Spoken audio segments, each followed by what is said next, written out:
तो हेलो मेरे दोस्तों, मैं आपके लिए लेटर फ्रॉम किसकी बाजी से रिलेटेड की और वीडियो लेके आशा करता हूँ वीडियो को पसंद आई हो। पसंद आए तो वीडियो को लाइक करना, शेयर कमेंट करना, बात है सब्सक्राइब की वीडियो चले तभी सब्सक्राइब करना। फिर से बोलता हूँ वीडियो चले तभी सब्सक्राइब करना। तो स्टार्ट करते हैं वीडियो बिना किसी टाइम गवाए। लेटर फ्रॉम किसके बाजी चैप्टर 14। चैप्टर 14 की स्टार्टिंग होती है। हम लोग को दिखाया जाता है चीफुयो और बाकी लोग वहाँ से निकल रहे होते हैं, यानी यासोया कहता है इनके हाइड आउट से। और चीफुयो कहता है इन सारे चुचलापों के बाद आखिरकार ये खत्म हुआ। आखिरकार हम लोगों ने पुलिस को खबर कर दी और पुलिस यहाँ पे जल्दी ही आती होगी। और तभी हम लोगों को दिखाया था योशिदा को, जो कि भाई साहब पूरी तरह से मतलब क्या ही बोला जाए, अल्टर पीस हो चुका। और वो चिल्लाते हुए कहता है, तुम कमाल के हो चिफुयो, तुमने दोमान ज्वाइन कर ली। और हाँ माजी आशान, तुम भी बहुत कमाल के हो। मगर तुम्हें अगर अपना एटीट्यूड दिखाना है तो दिखाते रहो, मेरे को कोई फर्क नहीं पड़ता। और वैसे ये कहते हुए मतलब बाजी की तरफ देख रहा होता। और हमारा चीफ भी बताता है सब पिटे हुए थे लेकिन सब लोगों को खुशी थी कि हम लोग ठीक थे और हम लोग अब खुश थे। तभी सीन शिफ्ट होता है और अगले सीन में हम लोग को दिखाया जाता है योशिदा को, जो कि स्माइल करते हुए कहता है, तुम्हें पता है, मैंने अपनी लाइफ में कभी भी इतना एंजॉयमेंट नहीं किया। Thank you चिफुयो।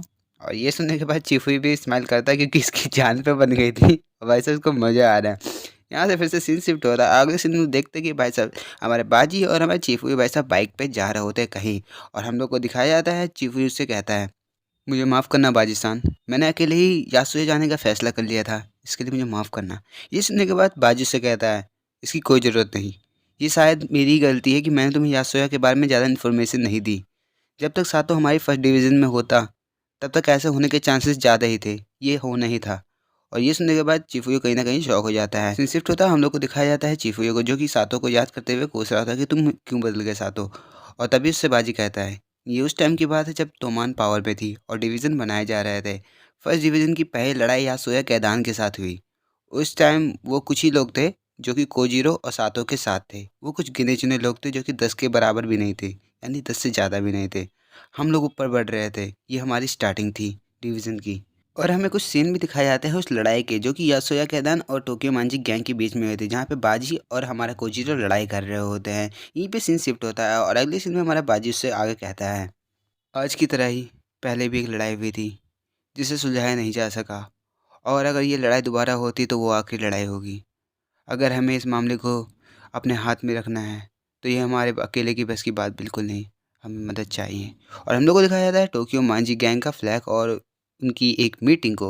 यहीं पे सीन शिफ्ट होता है और अगले सीन में फाइनली भाई साहब टोक्यो मांजी गैंग के बंदे दिखाए जा रहे हैं, ड्रैकन मित्सुया पाचिन पायान। तो भाई बहुत ही ज़्यादा मज़े वाली बात हो गई। अब भाई बहुत ज़्यादा मज़ा आने वाला है क्योंकि भाई स्टार्टिंग से लेके भाई 13 एपिसोड निकल चुके हैं, अभी तक ये कुछ नहीं दिखाया गया भाई, खाली वो कॉपी के अलावा। चलो आगे बढ़ते हैं, जहाँ पे ड्रैगन उन लोगों से कह रहा होता है, पहला डिवीज़न यासुया से जूझ रहा है, पहला डिवीज़न यासुया से जूझ रहा है। और हम लोग को दिखाया जाता है वहाँ पे भाई साहब मित्सुया और पाचिन पायन भी होते हैं और ये बातें ड्रैगन कह रहा होता है। सीन शिफ्ट होता है, हम लोग को दिखाया जाता है भाई साहब माइकी, भाई साहब कवाटा ब्रदर्स, भाई क्या ही बोला जाए। और जहाँ पे हमारा ड्रैगन और भी आगे कहता है, और इसीलिए ये इम्पोर्टेंट मीटिंग बुलाई गई है। और यहीं पे सीन शिफ्ट होता है, अगले सीन में लोग दिखता है कि भाई साहब सारे जो फंडिंग मेंबर है वो वहाँ पे होते हैं और ड्रैगन चिल्लाते हुए कहता है, तो स्टार्ट करते हैं मीटिंग। और इसके साथ सीन शिफ्ट होता है, अगले सीन में लोग दिखाया जाता है कि चिफुयू उन सब लोगों को ध्यान से देख रहा होता है और वो अपने मन में कहता है, मैंने सुना है कि 5 लोगों ने मिलकर जापान की सबसे बड़ी गैंग ब्लैक ड्रैगन को ख़त्म कर दिया। क्या बात है, फंडिंग मेंबर ड्रैगन, मित्सुया, पाचिन पायान और ये शायद कवाडा ब्रदर्स हैं। मुझे इसके बारे में, इन लेजेंड्स के बारे में बाजी सान ने बताया था, लेकिन मुझे लगता है कि मैं भी इन लोगों में से एक बन सकता हूँ। ये बाकियों से अलग है। और ये बातें वो मतलब हमारे माइकी को देखते हुए कह रहा होता है और वो अपने मन में कहता है, और ये इंसान टोक्यो मांजी गैंग का सबसे पावरफुल इंसान, यानी। और तभी वो बंदा चिल्ला के वो कहता है, हे केंचिन। और तभी सीन शिफ्ट होता है और वैसे अगले सीन में हम लोग दिखाया जाता है कुछ कॉमेडी वाला, यानी भाई साहब हमारे माइकी रो रहा होता है और कह रहा होता है, ये अजीब है, मुझे ये अच्छा नहीं लग रहा। ये सुनते ही ड्रैगन पाक बोगला आ जाता है और चिल्लाते हुए कहता है, बकवास बंद करो माइकी, तुम्हें क्या लगता है मैंने तुम्हें बेकार खरीद के दिया है। और ये सुनने के बाद भाई साहब माइकी भी चिल्लाने लगता है और कहता है, तुमने मुझे मटर वाला दिया है और मुझे ये कढ़ी वाला चाहिए था, ये बहुत ही इंपॉर्टेंट मुद्दा है, इस मीटिंग में यही मुद्दा रहेगा, मुझे दूसरा चाहिए। और ये सुनने के बाद ड्रैगन बोलता है, यार ठीक है, इस सब के बाद ख़त्म होने के बाद मैं तुम्हें दूसरा खरीद दूंगा। और ये सब कुछ भाई साहब हमारा चीफू भी देख रहा होता है और चीफू अपने मन में कहता है, और ये है बॉस। ये वैसा नहीं है जैसा कि मैंने सोचा था, जैसा मैं इमेजिन करता था, ये बहुत ही अलग है। तभी सीन शिफ्ट होता है और अगले सीन में देखते हैं ड्रैगन को, जो कि कह रहा होता है, हे बाजी, ये बंदा कौन है? और तभी बाजी से बोलता है, ये नया बंदा आया है जो कि इस मामले से ज़्यादा जुड़ा हुआ है, तो मैंने इसे यहाँ पे लाना ठीक समझा।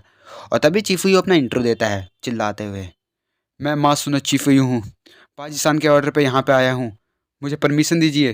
तभी जो पीछे बैठा हुआ जो हमारा मिस्सो है वो कहता है, माइकी, बाजी ने इस बंदे को सिलेक्ट किया है, तो मुझे खाली बस इतना ही पता है कि ये बाजी की वजह से आया है। और तभी ये सुनने के बाद हमारा जो पाचिन होता है वो पागल की तरह चिल्लाने लगता होता है, क्या क्या तुम सच में चीफू हो? पोची का ध्यान रखने के लिए शुक्रिया, और इस लड़ाई के लिए तो बहुत बहुत शुक्रिया मेरे दोस्त। और ये कहते हुए उसके कंधे पर हाथ रखता है और अपनी मुट्ठी टाइट बना के वो कहता है, हमें उन कमीनों को यहीं कुचल देना चाहिए, या सोया कैदान को यहीं पे ख़त्म कर देना चाहिए हमें। और भाई साहब उसके पीछे से भाई साहब कवाटा ब्रदर्स भी उठते हैं और कहते हैं, सही कहा तुमने, बहुत टाइम हो गया किसी बेमिसाल लड़ाई के लिए। और वैसे ये बातें वो जैसे कवाटा ब्रदर्स कह रहे होते हैं। तभी ड्रैगन लोगों को इन्फॉर्म करता है और कहता है, यासोया के पास 100 से ज़्यादा मेंबर हैं, जो कि तोमान के बराबर भी नहीं है। और ये सुनने के बाद चीफे बोलता है, सो ये तो तोमान के बराबर भी नहीं है। और तभी ड्रैगन आगे बोलता है, तो अब टाइम आ गया है इस सब को ख़त्म करने का। भाई साहब वो एक खतरनाक सा फेस बनाता है और अगली सीन में हम लोग दिखाया जाता है चिफुई जो कि अपने मन में सोच रहा होता है, मुझे नहीं पता था कि यासोया कैदान इतनी बड़ी है, सच में। तभी पाचिन उसके पीछे से चिल्लाते हुए कहता है, तो चलो उन बेवकूफ़ों को तोमान की पावर दिखाते हैं, कमीनों को कुचल देंगे हम। तभी बाजी बीच में बोलता है, रुक जाओ, रुक जाओ, क्या आप इस मामले को फर्स्ट डिवीज़न पे छोड़ सकते हैं? क्या आप इस मामले को फर्स्ट डिवीज़न पे छोड़ सकते हैं? और ये कहते हुए वो माइकी के सामने झुक जाता है। और ये चीज़ें देखने के बाद सब लोग शॉक हो जाते हैं और ड्रैगन उससे कहता है, बाजी, अब ये तुम्हारी प्रॉब्लम नहीं रही है, ये पूरी गैंग की प्रॉब्लम है। तभी पाचिन उसके पीछे से बोलता है, मुझे तुम्हारी परवाह नहीं, लेकिन तुम ये खुद के दम पे नहीं कर सकते बाजी, तो हमारी बात मान लो। तभी बाजी से कहता है, वो लोग सातों को रास्ते से हटाने की कोशिश कर रहे हैं, वो लोग सातों को रास्ते से हटाने की कोशिश कर रहे हैं। और अगले सीन में वो एक और चीज़ बोलता है, उसे तोमान बचाएगा, यासोया उसे तंग कर रहा है, उसे परेशान कर रहा है, मुझे इसने रोकना ही होगा। और भाई साहब वो एक बंदे को याद करता है। और देखो तुम लोग को अगर तुम्हें ट्राइगर वाला टैटू याद होगा तो भाई तुम लोग को पता होगा ये है भाई काजुटोरा। और भाई साहब इसी के साथ सीन शिफ्ट होता है और अगले सीन में हमारा मिसोया कहता है, ये लोग खाली फर्स्ट डिवीज़न को टारगेट नहीं कर रहे हैं, इन लोगों का प्लान कुछ अलग है। और ये सुनने के बाद हमारा माइकी उससे कहता है, मैं समझ गया हूँ बाजी, यासोया मैटर अब तुम्हारे अंडर में आता है फर्स्ट डिवीज़न में, तो तुम्हें जो करना है करो। ये सुनने के बाद सारे लोग शॉक हो जाते हैं और पाचिन कहता है, माइकी तुम ये गलत कर रहे हो, तुम ये नहीं कर सकते, यार गलत है ये। तभी माइकी वहाँ से ऊपर से कूदता है, मतलब उस जगह से, और कहता है, मैंने मन बना लिया है, तो तुम लोग इन चीज़ों से बाहर रहना, डिसमिस। और ये कहते हुए वो बाजी की साइड से निकल रहा होता बगल से। और अगले सीन में लोग देखते हैं कि बाजी से वो कहता है, मैं तुम्हारे रास्ते में बिल्कुल नहीं आऊँगा, लेकिन अगर तुम हारे तो मैं तुम्हें मार दूंगा, तोमान की रेपुटेशन को खतरे में मत डालना बेवकूफ़।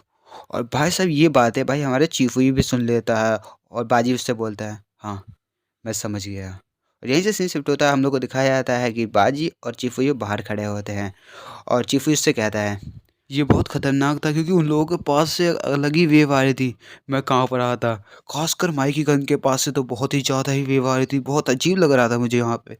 तब भी बाजी उससे कहता है, मुझे माफ़ करना, मुझे माफ़ करना, तुम्हें मेरी सेल्फिनेस के साथ काम करना पड़ेगा, मेरे किस बर्ताव के साथ, वो सही है, यासोया फर्स्ट डिवीज़न के मुकाबले कुछ भी नहीं है, इसलिए मैं तुम्हें फ़ोर्स नहीं करूँगा कुछ ना करने के लिए, तुम्हें जो मन है वो करो, भले ही ये चीज़ें मुझे अकेले क्यों ना संभालनी पड़े। और ये सुनने के बाद हमारे चीफ इससे कहता है, तुम किस बारे में बात कर रहे हो बाजी सान, फर्स्ट डिवीज़न आपके पीछे है, तो चलो यासोया कैदान को डिस्ट्रॉय करते हैं बिना कुछ सोचे समझे, और बेवकूफ़ सातों को वापस भी तो लाना है। और ये कहते हुए उसके सामने मुट्ठी बना के आगे करता है और बाजी भी उससे मतलब मुट्ठी मिलाता है, मतलब मुट्ठी मुट्ठी करता है और कहता है, तो ऑल राइट, तो चलो चलते हैं। तो यार इसी के साथ हम लोग खत्म होता है लेटर फ्रॉम किड्स के बाद। इस वीडियो पे और वीडियो खत्म, आशा करता हूँ वीडियो को पसंद आए, पसंद आए तो वीडियो को लाइक करना, कमेंट करना, बात सब्सक्राइब वीडियो चलो तो सब्सक्राइब करना, फिर से बता वीडियो चलो तभी सब्सक्राइब करना। तो बाय बाय, मिलते हैं बिल्कुल न्यू वीडियो जो उससे अलग थलग मस्त। तो बाय बाय।